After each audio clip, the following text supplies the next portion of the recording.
Hello students, welcome you all on Ekam academy platform. तो आज हम करने वाले हैं इसमें चैप्टर 3, ठीक, classification of elements and periodicity in properties. तो इसमें भी हम क्या करेंगे कि जो हमारा मॉडर्न पीरियोडिक टेबल है उसी को हम मेनली स्टडी करेंगे। उससे पहले का कोई ऐसा जितना सिग्निफिकेंस नहीं रखता, आप खुद से भी पढ़ सकते हो। जस्ट ये बताता है कि क्यों हमारा पीरियोडिक टेबल डेवलप हुआ, तो उसके बारे में आप नॉलेज रखते हो कि भाई क्यों हुआ। क्योंकि जब ढेर सारे एलिमेंट्स हमने डिस्कवर कर लिए तो हमें क्या है, उनको क्लासीफाई करने की ज़रूरत पड़ी कि जिससे जो सिमिलर काइंड ऑफ प्रॉपर्टीज रखते हैं तो उनको एक साथ स्टडी करा जा सके। ठीक है, तो उसी कड़ी में छोटे छोटे कोशिशें हुई और जो थोड़ी मेजर कोशिश थी वो मेंडलीव की थी, जिसमें उसने एटॉमिक मास को अपना बेसिस बनाया था। पर वो भी क्या रही, कई एलिमेंट्स पे जब ज़्यादा एलिमेंट डिस्कवर हुए तो उस पर लागू नहीं हो पाई, क्योंकि उसने क्या किया था कि केमिकल प्रॉपर्टीज या जो एलिमेंट्स जो उनकी प्रॉपर्टी सिमिलर थी उनके चक्कर में कुछ एलिमेंट जिनके एटॉमिक नंबर क्या थे, ज़्यादा थे, उनको पहले रख दिया और जिनके कम थे उनको बाद में रख दिया। तो इस तरह से वहाँ पर भी कुछ ना कुछ गड़बड़ी थी। और फिर आगे चल के जैसे यहाँ पर हम देख सकते हैं कि भाई जो हेनरी मोजले था, हेनरी मोजले, इसने क्या करा, अपनी कोशिश करी और इसने ये पाया, एक्सपेरिमेंट करा, जब एक्सरे एक्सपेरिमेंट करा एलिमेंट्स के ऊपर, उसने पाया कि भाई जो एटॉमिक नंबर है वो क्या है, ज़्यादा बेसिक आपकी क्या है प्रॉपर्टी होती है किसी भी एलिमेंट्स के लिए in comparison to atomic mass. ठीक है, और वहीं से उसने क्या दे दिया, अपना एक पीरियोडिक लॉ दे दिया कि जो फिजिकल एंड केमिकल प्रॉपर्टीज़ होती है एलिमेंट्स की वो क्या होगी, पीरियोडिक फंक्शन होगी उनके एटॉमिक नंबर्स की। मतलब अगर आप एलिमेंट्स को उनके क्या है इंक्रीजिंग पीरियड एटॉमिक नंबर के बेसिस पर अरेंज करते जाओगे तो आप पाओगे कि वहाँ पर क्या होगा कि उनकी एक टाइम के बाद ऐसे एलिमेंट्स आएंगे जिनकी प्रॉपर्टी क्या होगी, स्टार्टिंग के एलिमेंट से सिमिलर होगी और उनको हम एक साथ रख सकते हैं। और उस बेस पे ही क्या है, हमारा मॉडर्न पीरियोडिक टेबल डिजाइन करा गया है। तो उसको हम देख लेते हैं और वहाँ से बहुत ढेर सारी बातें सीखने वाले हैं। आपको पूरा पीरियोडिक टेबल समझ में आ जाएगा और कभी भी आप उसको भूलोगे नहीं, आसानी से याद कर पाओगे। ठीक है, तो ये हम आज इस क्लास में करने वाले हैं। तो भाई मॉडर्न पीरियोडिक टेबल आप देख रहे हो, कुछ ऐसा दिखता है हमारा आज का मॉडर्न पीरियोडिक टेबल। तो इसमें क्या आपको ऐसे सीधी सीधी लाइनें दिख रही हैं, ये ऐसे ये सीधी सीधी लाइनें दिख रही हैं। ठीक है, तो इस तरह से क्या होता है, हमारे 18 वर्टिकल कॉलम है, इनको ग्रुप का नाम दिया गया है। तो हमारे पीरियोडिक टेबल में क्या होते हैं, 18 ग्रुप्स होते हैं। क्या होते हैं, 18 ग्रुप्स होते हैं। और इस तरह से सीधी सीधी 7 हॉरिजॉन्टल रोज होती है, जिनको किस नाम से जाना जाता है, पीरियड्स के नाम से जाना जाता है। तो 7 पीरियड्स होते हैं हमारे पीरियोडिक टेबल में। भाई जो मॉडर्न पीरियोडिक टेबल है उसमें क्या हो गए, 18 तो आपकी ये वर्टिकल लाइन हो गई जिनको हम ग्रुप के नाम से जाते हैं। 1 2 3 4 5 6 7 8 ऐसे दिख रहा है आपको यहाँ 18 तक। ठीक है, फिर इसी तरह से 7 हॉरिजॉन्टल रोज हैं जिनको पीरियड के नाम से जाना जाता है। और आप देख पा रहे होंगे भाई जो हमने मॉडर्न पीरियोडिक टेबल है उसमें हमने 118 तक का एलिमेंट को रख दिया है। ठीक है, तो अभी तक हमें 118 एलिमेंट नोन है और उनको हमने इसमें अरेंज करा हुआ है। तो आगे के जो एलिमेंट अगर डिस्कवर होंगे तो हमें उसके लिए भाई नेक्स्ट रो जोड़नी पड़ सकती है, नेक्स्ट रो जोड़नी पड़ेगी। ठीक है, 7th पीरियड में नहीं आएंगे, इससे ये भी पता चल रहा है। अच्छा, और क्या क्या बातें हम इससे समझ सकते हैं। तो पूरा पीरियोडिक टेबल जो ये चैप्टर है इस पीरियोडिक टेबल में ही फिट है और यहीं से मैं आपको ये पूरा चैप्टर समझा दूंगा, बस आपने इस लेक्चर को अच्छे से देखते रहना है। ठीक है, तो इसको अभी मैं मिटा रहा हूँ और हम आ जाते हैं अपने पीरियोडिक टेबल को समझने पे।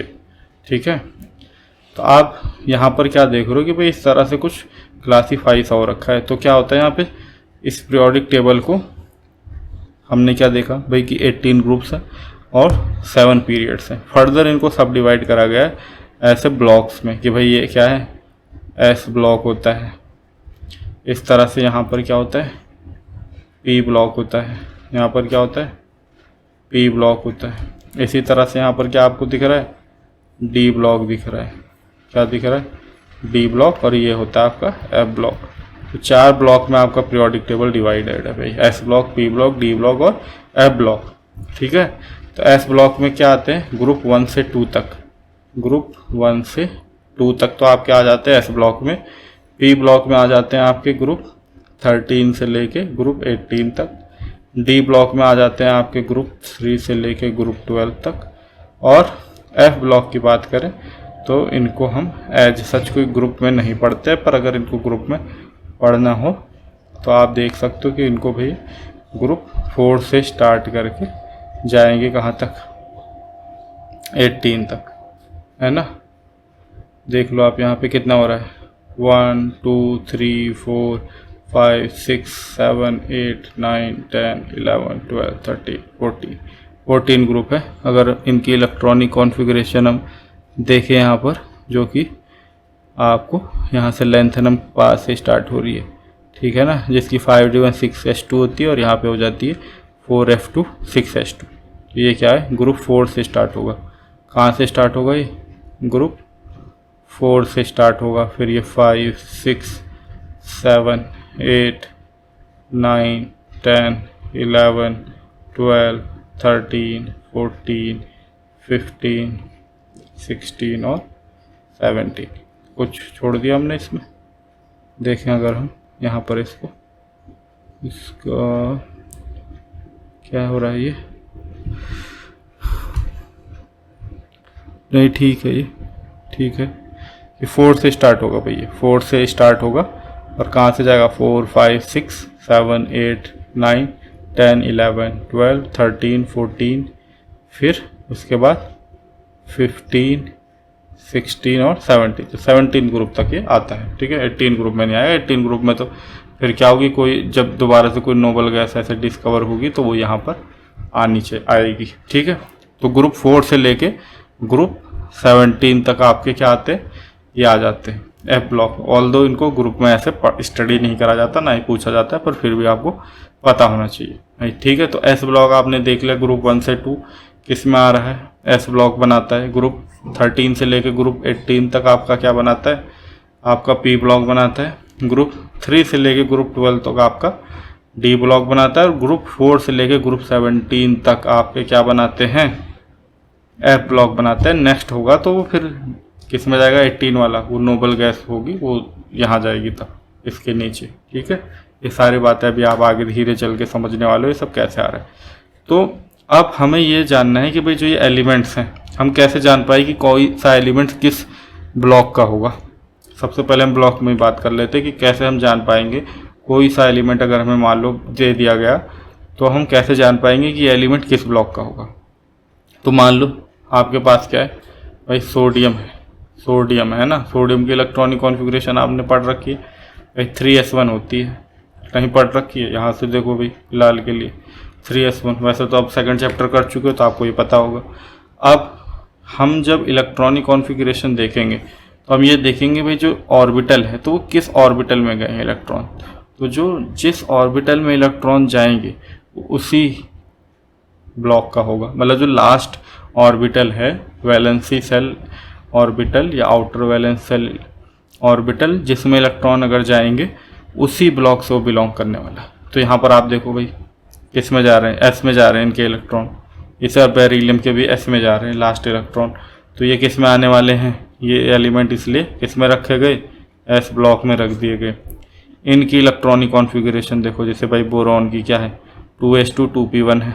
बोरॉन की इलेक्ट्रॉनिक कॉन्फ़िगरेशन क्या है, 2s2 2p1। अगर आपको वहाँ अच्छे से नहीं दिख रही है तो ऐसे ही लास्ट एलिमेंट तक की हम देख लें नियॉन की इसी पीरियड में, तो क्या है 2s2 2p6।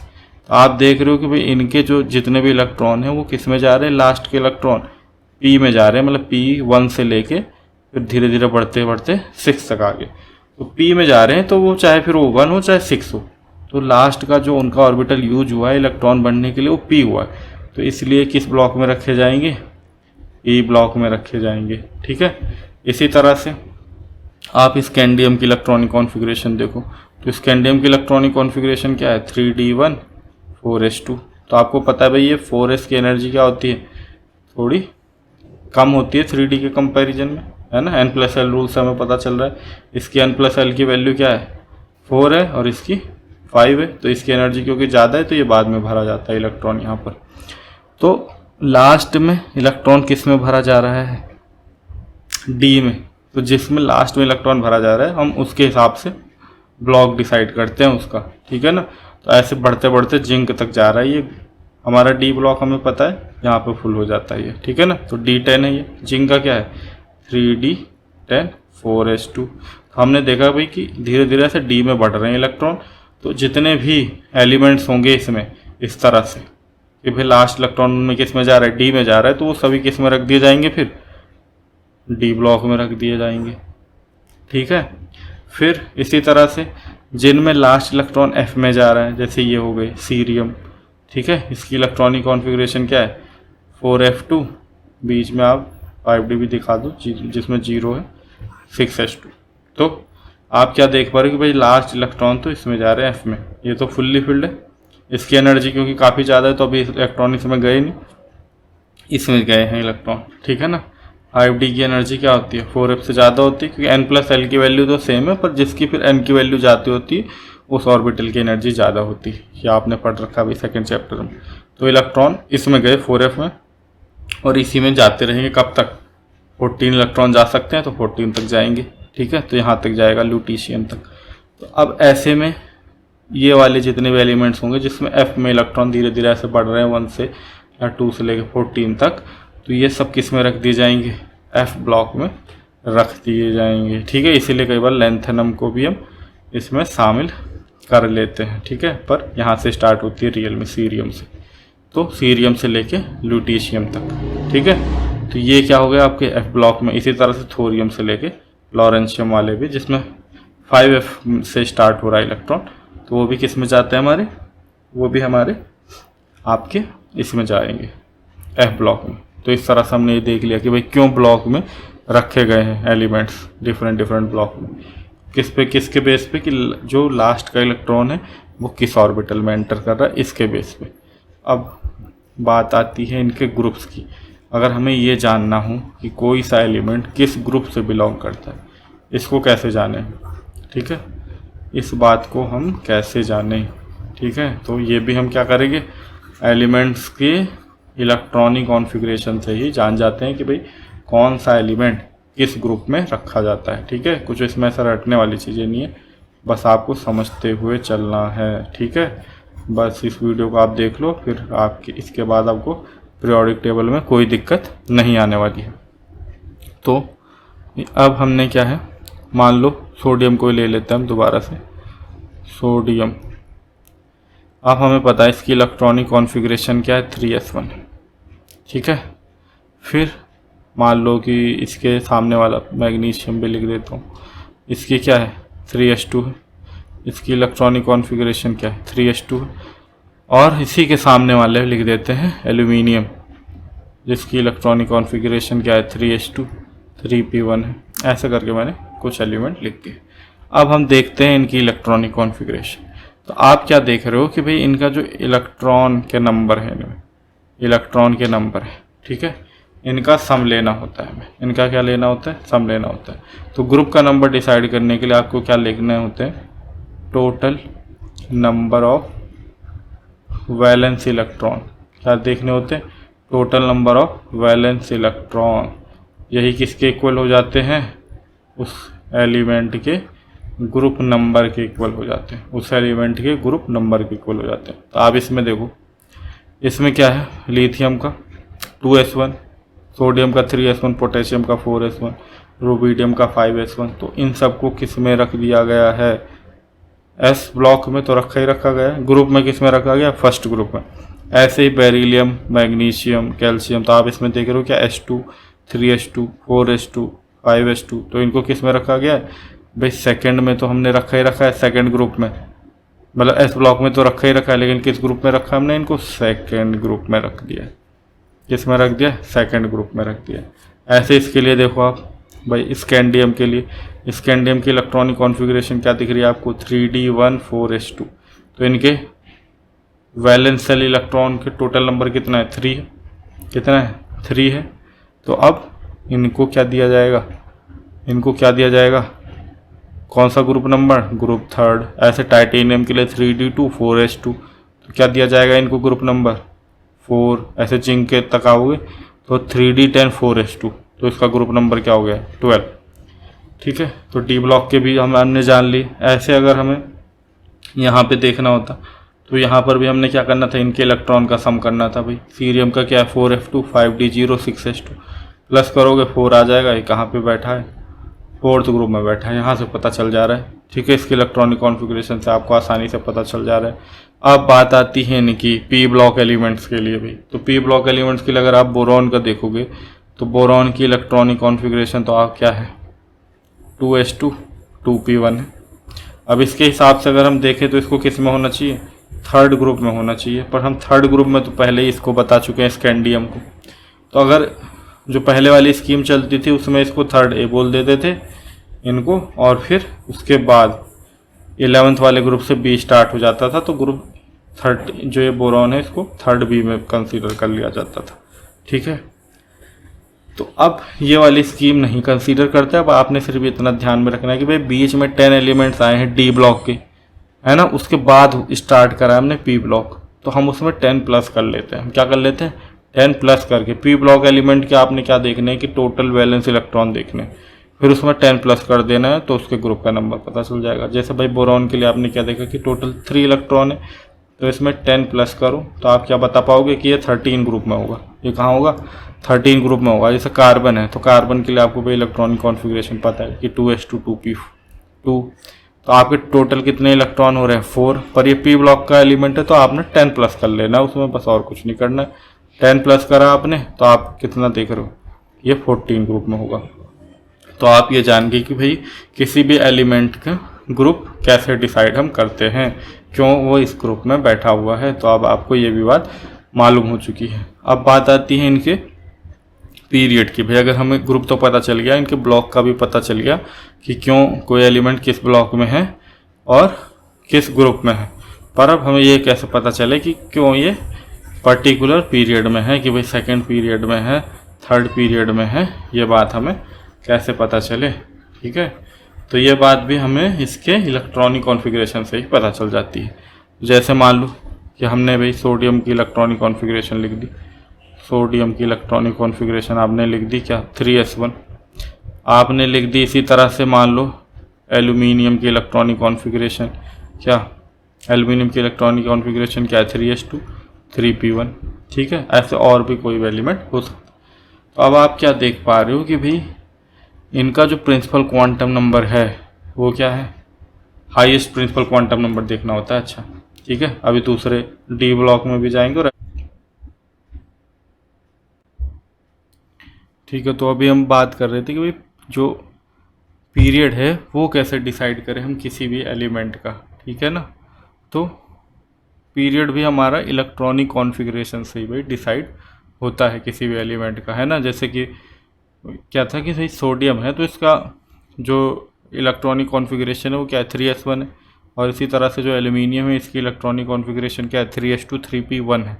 तो अब हमें अगर ये जानना है भाई किस पीरियड से बिलोंग करते हैं, तो हम ये देखेंगे कि जो उनका लास्ट सेल है, जो लास्ट सेल है तो जिसका प्रिंसिपल क्वांटम नंबर हाईएस्ट है वो क्या है। तो जैसे इनका थर्ड ही है तो ये किस पीरियड से बिलोंग करने वाले हैं, थर्ड पीरियड से बिलोंग करने वाले हैं।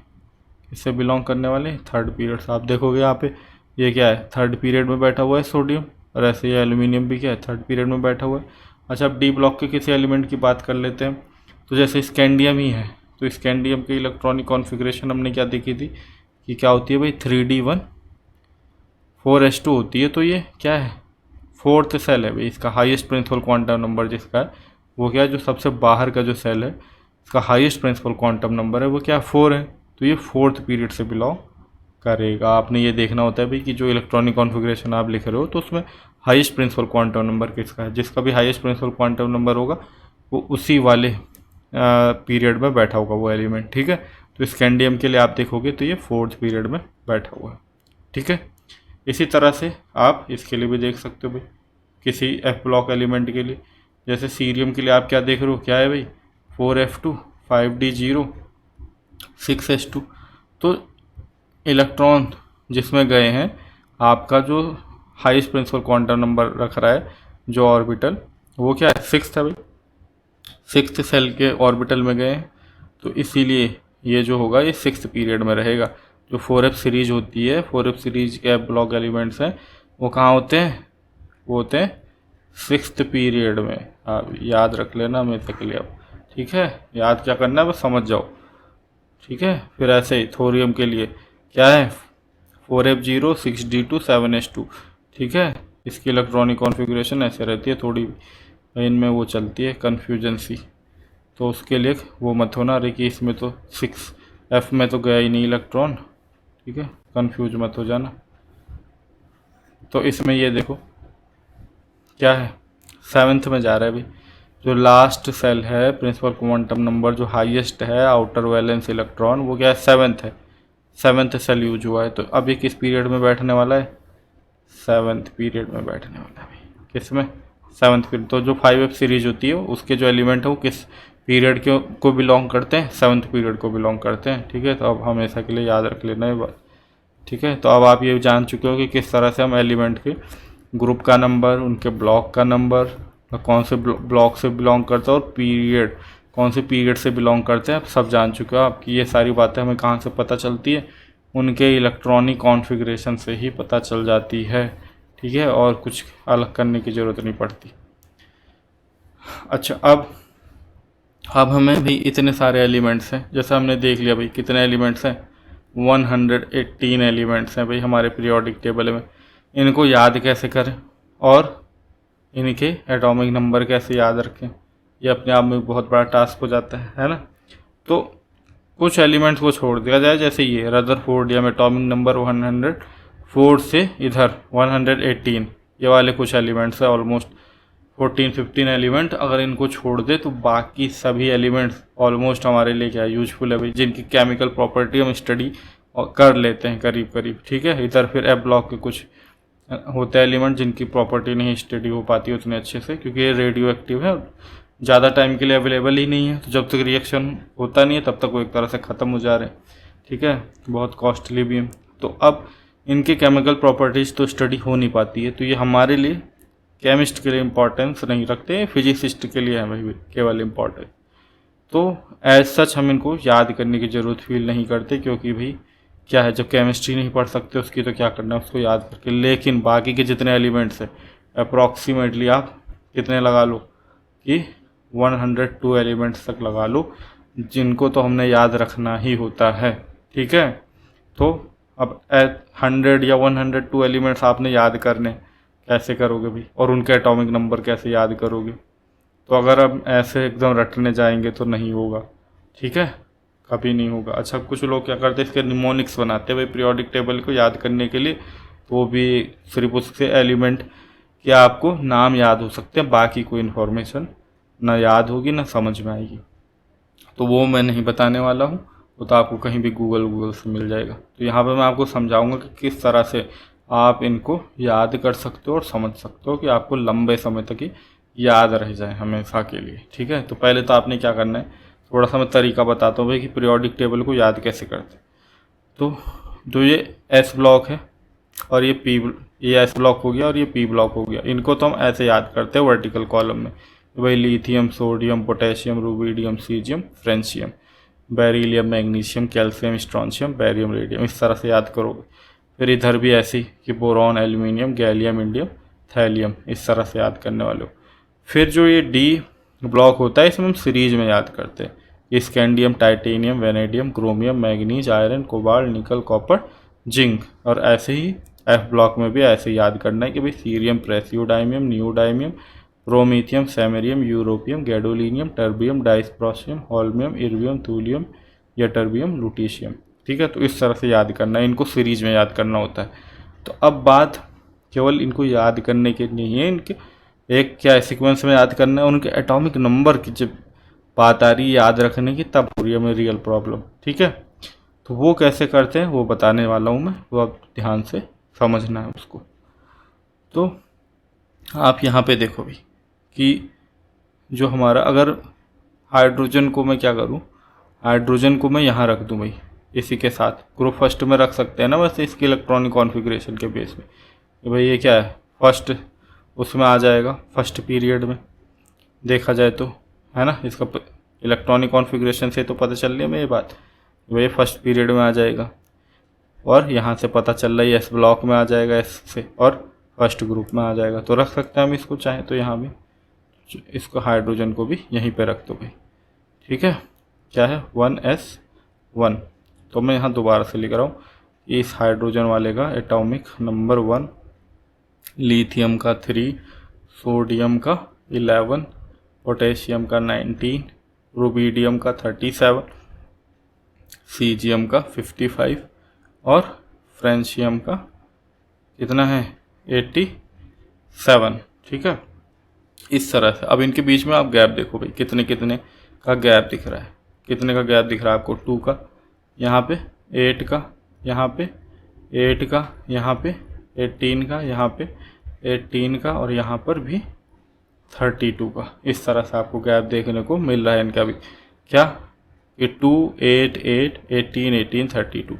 तो भाई एस ब्लॉक के लिए जो बना है हमारा कुछ ट्रेंड, वो इस तरह से बना है, क्या 2, 8, 8, 18, 18, 32, ठीक है। ये क्या है यहाँ पर, तो इससे ऊपर क्या था, ये फर्स्ट पीरियड है भाई, फर्स्ट पीरियड है। और यहाँ पर क्या है, ये सेकंड, फिर ये थर्ड, फिर ये फोर्थ, फिफ्थ, सिक्स्थ, सेवन्थ लिख देता हूँ मैं। यहाँ पर क्या है अभी, फर्स्ट पीरियड है, फर्स्ट पीरियड है। यहाँ पे क्या है सेकंड, यहाँ पे क्या है थर्ड, यहाँ पे क्या है फोर्थ, यहाँ पे क्या है फिफ्थ, यहाँ पे क्या है सिक्स्थ, और यहाँ पे क्या है सेवन्थ पीरियड। तो आप क्या देख रहे हो, अगर फर्स्ट पीरियड से सेकंड पीरियड के एलिमेंट पे आना है तो आपने उसमें क्या करना है, 2 प्लस कर देना है ना भाई। यहाँ पे क्या था, हाइड्रोजन था ना, हाइड्रोजन था जिसका एटॉमिक नंबर 1 था। फिर यहाँ पे सेकंड पीरियड में कौन बैठा हुआ है, फर्स्ट एस ब्लॉक के फर्स्ट ग्रुप की बात कर चल रही है ना यहाँ पे, तो क्या है लिथियम है जिसका एटॉमिक नंबर क्या है 3 है। अब यहाँ पर क्या है, आप सेकंड से थर्ड पीरियड में आ रहे हो, तो इससे नीचे क्या होता है सोडियम होता है, उसमें 8 प्लस कर दो भाई, 3 में कितना हो जाएगा 11। फिर यहाँ पे फोर्थ में, फोर्थ पीरियड में क्या होता है 4s1 है ना, क्या होता है पोटेशियम, पोटेशियम, इसमें 8 प्लस कर दो भाई। थर्ड से फोर्थ में आने के लिए क्या करना है 8 प्लस करना है 19। फिर इधर ऐसे ही पोटेशियम से नीचे क्या होता है रुबीडियम, इसमें क्या करो 18 प्लस कर दो, कितना हो जाएगा 19 में 18 प्लस करोगे 37। फिर ऐसे ही रुबीडियम के बाद क्या होता है सीजियम, क्या होता है सीजियम। अब फिफ्थ से सिक्स्थ में आने के लिए क्या करना है 18 प्लस करना है, कितना हो जाएगा 18 प्लस करो 55 हो जाएगा। फिर ऐसे ही सिक्स्थ से सेवन्थ में आने के लिए क्या करना है 32 प्लस करना है अभी, क्या करना है 32 प्लस करना है, क्या हो जाएगा फ्रेंशियम, क्या हो जाएगा 5 to 7 और 5 3 8 87। ये लो सारे एलिमेंट्स आ गए, उनके एटॉमिक नंबर भी आ गए। तो अगर आपको केवल ये याद था एलिमेंट, तो इनके एटॉमिक नंबर लिखने में कोई दिक्कत है नहीं। अगर आपको स्टार्टिंग के 1-2 एलिमेंट के याद हैं, आप पूरा लास्ट तक लिख सकते हो 87 तक। अच्छा, तो ये तो एस ब्लॉक पूरी, ये पूरा एस ब्लॉक पे चलने वाला, और पूरा ही इसी तरह से ये किस पे चलने वाला है डी ब्लॉक पे भी चलने वाला है। पी ब्लॉक में ये नहीं चलेगा, पी ब्लॉक में अलग चीज़ आएगी। वो ऐसा क्यों होता है वो भी अभी मैं समझाने वाला हूँ, ठीक है। तो ये कोई ट्रिक नहीं है भाई, ये पूरा कॉन्सेप्ट है, इसको मैं समझा देता हूँ कहाँ से आ रही है बात। तो जब हम इलेक्ट्रॉनिक कॉन्फ़िगरेशन लिखते हैं, अब वो प्रिंसिपल के हिसाब से हम ऑर्बिटल अरेंज करते हैं, तो उनकी एनर्जी ऐसे होती है भाई 1s 2s 2p 3s 3p। अब 3p के बाद क्या आता है 4s आता है, फिर आता है 3d, फिर क्या होता है 4p आता है, फिर क्या आता है 4s 4p तो आ गया। अब आ जाता है हमारा 4d नहीं आता है, हमारा क्या आ जाता है 5s आ जाता है। अब क्या आता है 5s के बाद, अब आ जाता है हमारा 4d, और 4d के बाद आ जाता है क्या 5p, और 5p के बाद आ जाता है क्या 4f, फिर आ जाता है 4f के बाद क्या आ जाता है 6s, ऐसे करके चलता जाता है ना। देखेंगे अभी हम इसका यूज देखते हैं पहले। तो आपने क्या देखा भाई, यहाँ पे तो हाइड्रोजन था, हाइड्रोजन इसकी थी इलेक्ट्रॉनिक कॉन्फ़िगरेशन 1s1।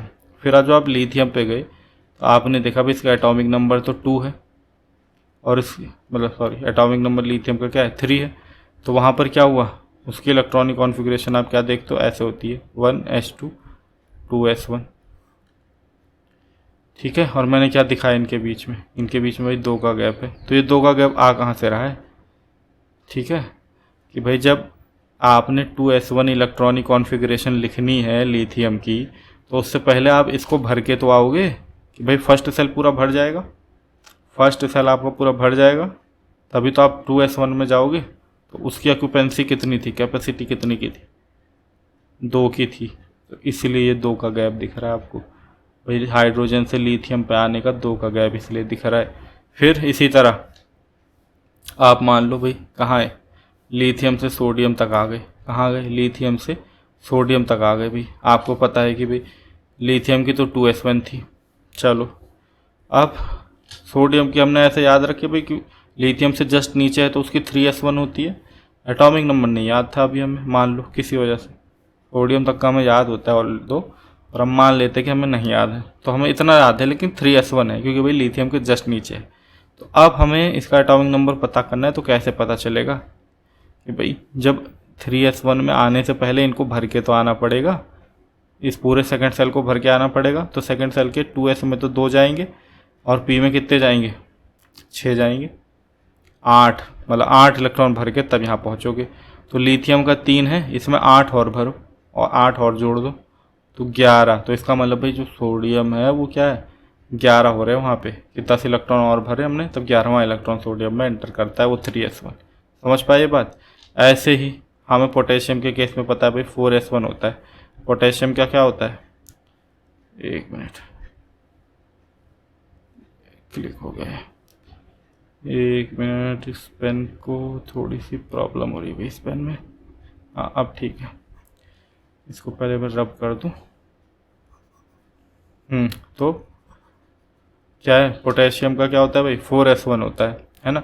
अब आपको मान लो ये 4s1 तो ऐसे आपने लिख दिया क्योंकि आपको पता है भाई सोडियम के नीचे है पोटेशियम, तो इसलिए 4s1 तो पता, पर एटॉमिक नंबर नहीं याद है। तो कैसे पता चलेगा, कहाँ से पता चलेगी ये बात कि भाई 4s1 तक पहुँचने से पहले ये भर के तो आएंगे, जो उससे पहले के ऑर्बिटल है तो इनको भरो 3s2 3p6, मतलब 8 इलेक्ट्रॉन भरने पड़ेंगे, सोडियम के बाद 8 इलेक्ट्रॉन और भरने पड़ेंगे तब जाके पहुँचोगे भाई। तो 8 भरे, पोटेशियम 11, 8 जोड़ा उसमें 19, तो इसलिए पोटेशियम का नंबर एटॉमिक नंबर 19 है भाई उसके नीचे। मतलब जो पोटेशियम है सोडियम के नीचे उसका एटॉमिक नंबर हमें नहीं याद है, तो पर हम ऐसे बता सकते हैं। अब पोटेशियम से भी नीचे आ गए भाई रुबिडियम। अब हमें पता है भाई रुबिडियम का 5s1 होता है, मतलब याद कर रखा है हमने, तो हमें पता है भाई 4s1 के बाद नीचे 5s1 होगा। तो इतनी बात तो पता चल गई थी कि ये 5s1 है, पर इसका एटॉमिक नंबर क्या है ये याद नहीं था। अब कैसे पता करें, तो अब 5s1 तक पहुंचना है तो पहले उससे पहले के ऑर्बिटल तो भर के आने पड़ेंगे ना। वो कौन कौन से हैं, 4s1 मतलब 4s 3d 5p भरो, इनमें 4s को पूरा भरोगे तो 2 भरोगे, यहाँ 10 भरोगे, यहाँ 6 भरोगे, कितना हो गया 18 हो गया। तो जब 18 इलेक्ट्रॉन भर दोगे तब जाके पहुँचोगे यहाँ पोटेशियम रुबिडियम पे, है ना, तब जाएगा उसमें आगे का इलेक्ट्रॉन भाई 1।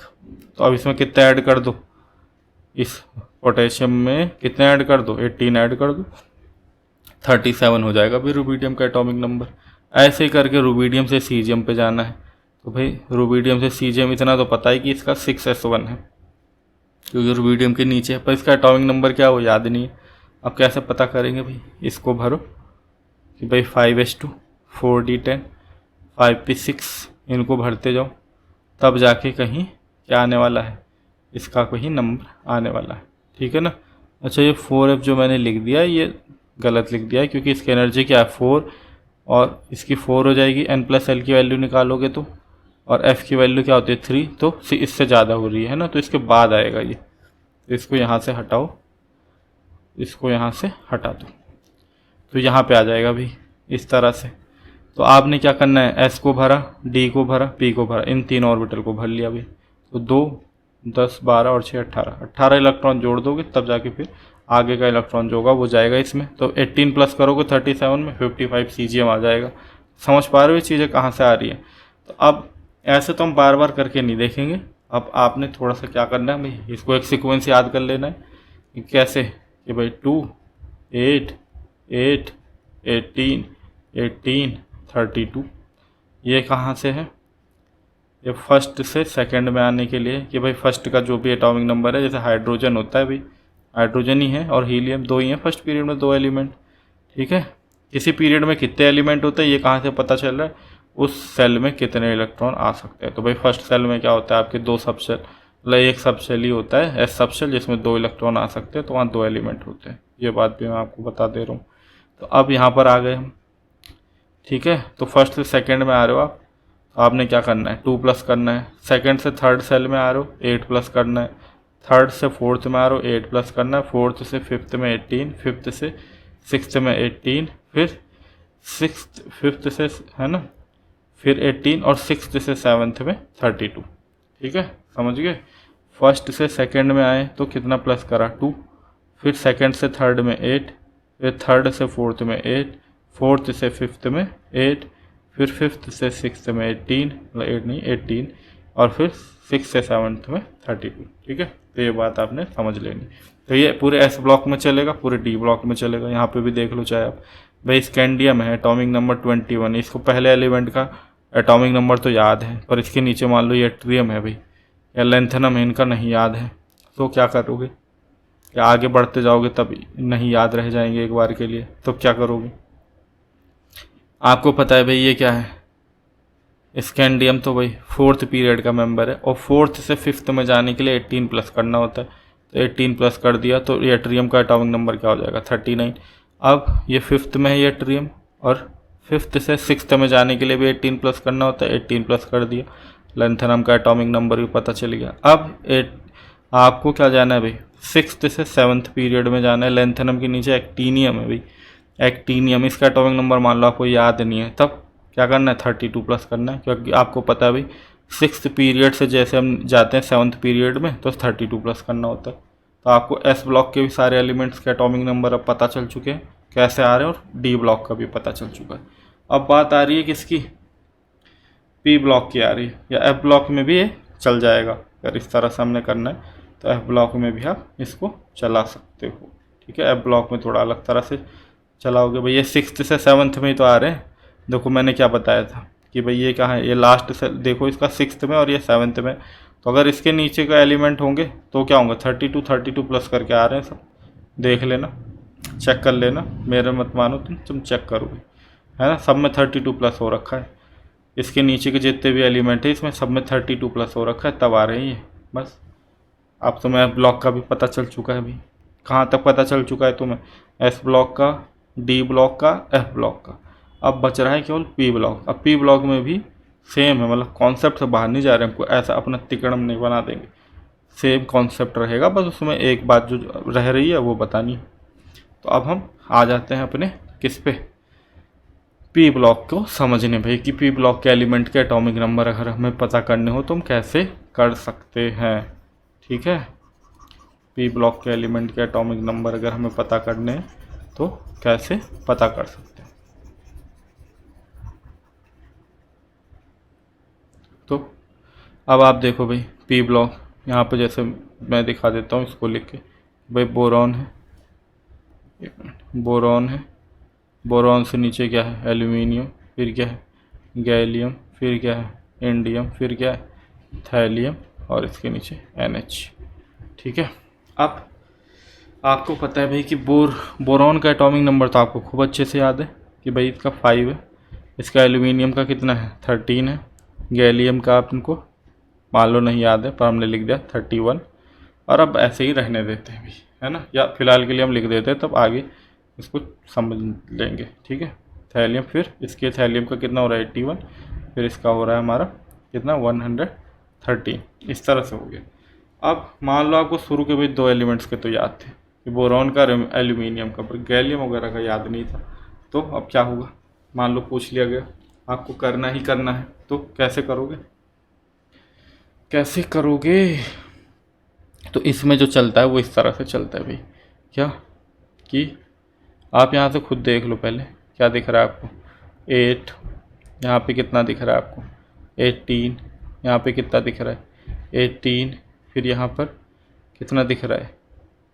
यहाँ पे कितना दिख रहा है 32 और 32, तो 8, 18, 18, 32, 32 इस तरह से चल रहा है। अच्छा ऐसा कैसे हो गया भाई यहाँ पर कि अभी ये क्या है, ये किस में है, सेकंड पीरियड में है। एक मिनट, हाँ इसको ज़रा अंडू कर लेते हैं, ठीक है। तो ये क्या है, सेकंड पीरियड में है भाई। ये एल्यूमिनियम क्या है आपका थर्ड पीरियड में है, गैलियम आपका फोर्थ पीरियड में। यहाँ से देखो चाहे भाई इनकी इसी से तो जान रहे हैं, वैलेंसी से इलेक्ट्रॉनिक कॉन्फ़िगरेशन से आसानी से जान सकते हैं ना। बाकी पीरियड में चेक करो भाई सीधा कि ये फोर्थ पीरियड में लिखा हुआ है। फिर ये क्या है फिफ्थ पीरियड में है। ये कहाँ है, थैलियम आपका सिक्स्थ पीरियड में, और ये नायोयम, ठीक है, इसका नाम अभी देखो मुझे भी याद नहीं आ रहा। तो ये कहाँ है, सेवन्थ पीरियड में है, ठीक है। तो अब इनको अगर हमने एटॉमिक नंबर जानने हैं तो कैसे जानेंगे। हमने तो लिख दिया भाई 8, 18, 18, 32, 32। तो ये आया कहाँ से, ये भी यहीं से आया भी कि बोरॉन के बाद एल्यूमिनियम आ रहा है, तो एल्यूमिनियम में तो 8+ हुआ, सेकंड से थर्ड तक तो ठीक था भाई। इसी तरह चला जैसे इसमें चलता था कि भाई सेकंड से लिथियम से सोडियम पे आने में 8+ करा था हमने, ठीक है। अब थर्ड से जो हम फोर्थ में आए तो यहाँ पर तो हम 8+ करते थे, पर यहाँ पर देखो यहाँ थर्ड से फोर्थ में आए तुमने 18+ कर दिया, 13 से सीधा 31। तो ऐसा कैसे हो गया, तो ऐसा इसलिए हो गया कि जब तुम पी सबशेल में एंटर कर रहे हो तो तुमने बीच में क्या करा है भाई, बीच में क्या करा है, ये वाले एलिमेंट 10 एलिमेंट्स आए हैं बीच में, ठीक है। इनको सरपास करके तब आ रहे हैं हम, ठीक है। तो इसलिए इसमें ये 10+ हो गया, समझ पा रहे हो। ऐसे ही फोर्थ से फिफ्थ सेल में जब हम आ रहे हैं, ये देखो फोर्थ से फिफ्थ सेल में जब आप आ रहे हो तो यहाँ पे भी ये 10 एलिमेंट्स आ रहे हैं, तो वो प्लस हो गए, समझ पा रहे हो। मतलब वहाँ पे क्या डी सबसेल आ जा रहा है ना, तो इसलिए। अब ऐसे ही फिर आगे जब चलोगे तो फिर वही है, वहाँ तो डी वहाँ भी आने लग गए थे, तो इसलिए अब उसमें कोई चेंज नहीं दिखेगा आपको। क्या दिखेगा, 32 दिखेगा भाई कि ये वाले एलिमेंट्स, फिर एफ़ वाले एलिमेंट्स भी 14, एफ़ वाले एलिमेंट्स भी आ जाएंगे 14। तो यहाँ पे क्या हो जाएगा 32 हो जाएगा यहीं पे। यहाँ पे तो ऑल्दो 18 ही था, पर यहाँ पर क्या हुआ, ये वाले एलिमेंट 10 प्लस ये वाले एलिमेंट भी, और उसके बाद आ रहा है ये, तो इसलिए 32। और फिर उसके बाद यहाँ पर लास्ट में तो 32 है ही, क्योंकि वहाँ पर भी वो चीज़ें इन्वॉल्व हो गई थी यहाँ तक पहुँचने के लिए, तो इसलिए यहाँ पर ये वाली चीज़ बन गई क्या, 8, 18, 18, 32, 32 इस तरह से याद रख लेना भाई। सेकंड से थर्ड में आना है तब तो 8, थर्ड से फोर्थ में आना है तो 18, फिर फोर्थ से फिफ्थ में 18, फिफ्थ से सिक्स में 32, फिर सिक्स से सेवन्थ में 32। अब किसी का भी कर लो, आसानी से तुम कर सकते हो भाई, किसी के लिए भी पी ब्लॉक में। बस यही याद होना चाहिए तुम्हें। तो याद क्या, ये तुम्हें पता भी, ये कॉन्सेप्ट से आया, इन्हीं इलेक्ट्रॉनिक कॉन्फ़िगरेशन से आया ये, कहीं और से नहीं आया ये। क्योंकि जब हमने एल्यूमिनियम का एटॉमिक नंबर देखा तो वो 13 था भाई, तो 13 तक पहुंचने के लिए हमने यहाँ तक भरना पड़ता है 3s2 3p1, तो यहाँ तक तो ठीक था। अब जब हम गैलियम पे जा रहे हैं 4s2 4p1, तो हमें पता है कि बीच में 3d भी आता है भाई, तो 3d के 10 एलिमेंट, अब वो भी तो जोड़ना पड़ेंगे हमें, ठीक है। तो 10 वहाँ का जुड़ जा रहा है, और ऊपर का 8, 18, ठीक है ना। तो इस तरह से 18 हो रहा है वहाँ पे। तो अब ये बातें आपने समझ ली हैं, अब मुझे नहीं लगता कि आपको थोड़ी सी भी दिक्कत आएगी पीरियोडिक टेबल को याद करने और समझने में, ठीक है।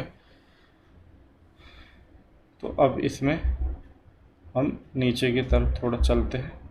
अच्छा क्या है कि मान लो कि नए एलिमेंट डिस्कवर होते हैं, ठीक है, तो उनके नाम देने होते हैं। अब जिस साइंटिस्ट ने डिस्कवर करा वो तो चाहेगा कि मेरे नाम पे हो जाए, मेरे कंट्री के नाम पे हो जाए। पर क्या होता है कई बार कई ज़्यादा दावेदारी हो जाती है भाई, कोई 2-3 साइंटिस्ट ने बोला कि नहीं ये एलिमेंट तो मैंने डिस्कवर करा है।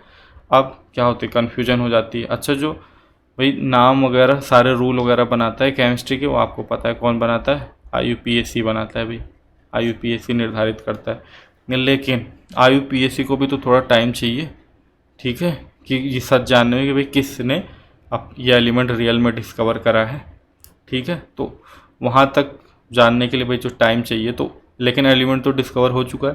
तो अब अगर उसे पीरियोडिक टेबल में रखना है या उसकी स्टडी करी जानी है फर्दर, तो उसका कुछ तो नाम दिया जाना चाहिए ना। जब तक ये पता नहीं चल जाता कि हाँ भाई इसका रियल डिस्कवरर कौन है, तब तक इसको कुछ तो नाम दे ही देते हैं। तो IUPAC ने अपने रूल बनाए, उनको फॉलो करके हम नेमिंग कर देते हैं।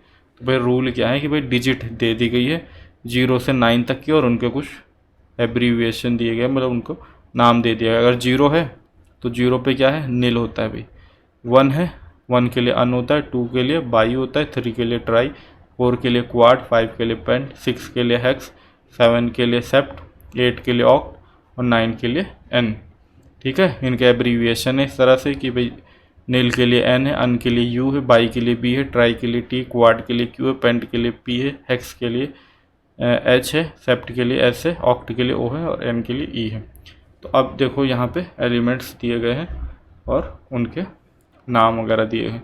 जैसे 101 है भाई, 101। तो अगर इसका नाम लिखना है IUPAC के अकॉर्डिंग तो क्या हो जाएगा, 1 के लिए हमने पढ़ा था भाई अन होता है, 0 के लिए नील होता है, फिर 1 है तो अन, और लास्ट में EM जोड़ देना होता है, इस अमोनियम में होता है वैसे ही। ठीक है, ऑल्दो भाई इसका नाम आ चुका है। ठीक है, मेंडेलिवियम मान लो, लेकिन नहीं आया तो हमें कर सकते हैं। देखो उसका नाम क्या था NH वाले का, नायोनियम। ठीक है, NH। तो अब इसके लिए हमें मान लो भाई लिखना है 102। तो आपको पता है भाई 102 के लिए क्या है कि 1 के लिए तो क्या होता है अन होता है, और 0 के लिए क्या होता है नील होता है, और 2 के लिए क्या होता है बाई होता है, और फिर क्या जोड़ देना है EM वर्ड जोड़ देना। और इसका एब्रीविएशन कैसे देते हैं कि भाई इनकी स्टार्टिंग के लेटर लिख देने होते, पहले वाले को कैपिटल बना दो, बाकी फिर स्मॉल स्मॉल। तो पहले के लिए अन था, यू लिख दिया, फिर नील था, एन लिख दिया, और फिर बाई के लिए बी लिख दिया। ये इसका सिंबल हो जाएगा। ऐसे किसी के लिए भी मान लो 117 है भाई, 117। तो इसके लिए क्या हो जाएगा, 1 के लिए अन, फिर 1 के लिए दोबारा से अन, 7 के लिए क्या है सेप्ट और EM। ठीक है, तो क्या हो जाएगा US। ठीक है, ये हो जाएगा देखो भाई US। फिर ऐसे 118 के लिए क्या हो जाएगा अन ऑक्टियम। तो ये समझ गए होंगे। अच्छा, इतनी ढेर सारी बातें हो गई। अब क्या होता है कि मान लो भाई जो ये 100 से ऊपर के एलिमेंट डिस्कवर हो रहे हैं, तो इनकी पोजीशन कैसे जाने हम, ये पीरियोडिक टेबल में कहाँ होंगे। तो इसको जानने के लिए क्या करना होता है कि इनको हमें 100 प्लस में ब्रेक करके लिखना होता है। जैसे मान लो यही है आपका 117, तो इसको प्लस में ब्रेक करके लिख दो। तो 100 प्लस 70, मतलब 100 प्लस में ब्रेक करके इनको लिखना होता है। तो आपने लिख दिया भाई 100 प्लस 17। तो अब जो ये आया, ये ब्रेक करके जो आया, यही क्या हो जाता है उसका ग्रुप नंबर हो जाता है। यही क्या हो जाता है उसका ग्रुप नंबर हो जाता है भाई। ठीक है, ये उसका ग्रुप नंबर हो जाता है। अच्छा, पीरियड जानना है तो कैसे जानेंगे। तो अब ग्रुप नंबर तो पता चल गया कि भाई ये ग्रुप 17 से बिलोंग कर रहा है। तो अब क्या होगा, जितने एलिमेंट डिस्कवर हो चुके हैं उनके बाद का ही होगा भाई, है ना। तो उससे नीचे आ जाएगा। अब जैसे ग्रुप 17 में क्या होता है फ्लोरीन, क्लोरीन, ब्रोमीन, आयोडीन और एस्टाटीन। तो अभी फ्लोरीन का आपको पता है भाई कितना होता है 9, क्लोरीन का 17, क्लोरीन का कितना होता है 17, ब्रोमीन का कितना हो जाएगा 35, इसका कितना हो जाएगा आयोडीन का 53, और एस्टाटीन का कितना हो जाएगा 87 हो जाएगा 85 भाई, 87 नहीं 85। और इसका क्या हो जाएगा, अब इससे नीचे वाला जो एलिमेंट है वही आएगा। ठीक है ना, मान लो अभी मैं उसको x से दिखा रहा हूँ, और उसका कितना आने वाला है आपको पता है, उसका कितना आने वाला है 117। कैसे, जो ऐसे मैंने आपको पढ़ाया था भाई पी ब्लॉक के एलिमेंट है, ये सेकंड पीरियड का है ना, कि इलेक्ट्रॉनिक कॉन्फ़िगरेशन से पता चल रही है बात, कोई हम अपनी तरफ से थोड़ा ना कर रहे हैं कुछ। 2s2 2p5, क्लोरीन का क्या होगा 3s2 3p5, ऐसे यहाँ पे क्या होगा 4s2 4p5। ठीक है, यहाँ पे क्या हो जाएगा 5s2 5p5 आयोडीन के लिए, और एस्टाटीन के लिए क्या हो जाएगा 6s2 6p5। अब नीचे वाला एलिमेंट क्या हो जाएगा भाई 7s2 7p5। तो ये 7th पीरियड में बिलोंग करने वाला है, ग्रुप 17 से बिलोंग करने वाला और 7th पीरियड से बिलोंग करने वाला है। ठीक है, कैसे करा हमने इसको, हमें पता है भाई कि सेकंड से थर्ड में आते तो 8 प्लस करते हैं, फिर 18, फिर 18, फिर 32, फिर 32, बस यहाँ से आ गया भाई। कुछ और अलग से थोड़ा ना कर, हम सारी बातें जान सकते हैं ऐसी। अच्छा, इसी में आपको एक और बता दूं, मान लो भाई आपका 120 वाला एलिमेंट है, वो डिस्कवर कर दिया आपने, 120 वाला एलिमेंट डिस्कवर कर दिया। अभी तो 118 तक है, पर आपने एलिमेंट डिस्कवर कर दिया 120, तो इसका नाम तो लिख ही लोगे। उसको तो अब मैं क्या बताऊं, क्या हो जाएगा इसका नाम, कि भाई 1 फिर बाई फिर नील EM, ठीक है, इस तरह से नाम हो जाए। तो नाम के बारे में बात नहीं कर रहा हूँ, मैं बोलना चाह रहा हूँ कि पीरियोडिक टेबल में इसे कहाँ रखोगे। तो मैंने क्या बोला था, इसको 100 प्लस करके लिख लेते भाई। कैसे, 100 प्लस करके, 100 प्लस करके लिख लिया तुमने, तब तो 100 + 20 हो गया। अब हमारे पास ग्रुप कितने हैं, 18 ही है, तो भाई 18 ग्रुप से ज़्यादा तो है नहीं, तो अगर 18 से ज़्यादा चला जाता है तो इसको दोबारा से ब्रेक कर लेते हैं 18 प्लस में, 18 + 2। तो इसका मतलब जो ये 120 वाला जो एलिमेंट है ये सेकंड ग्रुप में आएगा, इसमें आएगा, ये सेकंड ग्रुप में आएगा। और रही बात इसके पीरियड की, इसको अरेंज करते जाओगे तो तुम्हें वैसे भी पता है भाई कि जो सेकंड ग्रुप के मेंबर है उसमें क्या है, रेडियम तक भरा हुआ ऑलरेडी। तो अभी ये कहाँ चला जाएगा, 8th ग्रुप में चला जाएगा। ये कहाँ चला जाएगा, 8th ग्रुप में चला जाएगा, ठीक है, सॉरी 8th पीरियड में चला जाएगा, मैं ग्रुप बोल रहा हूँ, 8th पीरियड में चला जाएगा, मतलब नया पीरियड जोड़ना पड़ जाएगा तुम्हें पीरियोडिक टेबल में इस एलिमेंट के लिए, ठीक है। तो इतनी सारी ये बातें हो गई, अब कुछ ज़्यादा नहीं बचा, ये सारी बातें ये ऑलरेडी मैंने इसे मैं कवर करा दिया आपको। एक बार इसको दोबारा से हम इसको ऐसा पढ़ देंगे, पर ये सारी बातें हो चुकी हैं, ठीक है, ये सारी बातें हो चुकी है जो थ्योरेटिकल यहाँ दिख रही है आपको। आप बुक में देखना पढ़ना, सब समझ में आ जाएगा आपको। अब जो मेन टॉपिक अब हमारा जो रह गया है वो यहाँ से रह गया, बस माइनर थोड़ा सा और पढ़ना है हमने इसमें, कि periodic trends in properties of elements, कि जो ये एलिमेंट्स हैं इनकी प्रॉपर्टीज होती हैं, फिजिकल और केमिकल प्रॉपर्टीज, तो हम पीरियोडिक टेबल की हेल्प से उनमें ट्रेंड है भाई, उनमें सिमिलैरिटी है, उनको कैसे समझ सकते हैं, ठीक है। तो अगर आप पीरियोडिक टेबल जितना मैंने समझाया वो समझ गए तो आप इनकी प्रॉपर्टी के ट्रेंड को भी बहुत आसानी से समझ जाओगे। बस इस लेक्चर को अच्छे से देख लेना, एक बार दोबारा रिवाइज कर लेना, नोट बना लेना, बस फिर आपको कभी कोई दिक्कत नहीं आने वाली। और इसको आप समझ गए तो इनऑर्गेनिक केमिस्ट्री आपको पूरी अच्छे से समझ में आने वाली है आगे तक, ठीक है। तो अभी के लिए यहीं तक रहने देते, और अगर ये लेक्चर आपको पसंद आ रहा हो तो इसको लाइक करो, सब्सक्राइब करो, अपने फ्रेंड के साथ भी शेयर करो भाई, है ना। नए लेक्चर आने वाले, पूरा सिलेबस कवर होने वाला है आपका इसी चैनल पे, ठीक है। तो सब्सक्राइब कर लो चैनल को, जिससे कि आपको लेक्चर कोई छूटे ना, ठीक है। तो अभी के लिए इतना ही रहने देते हैं, थैंक यू सो मच।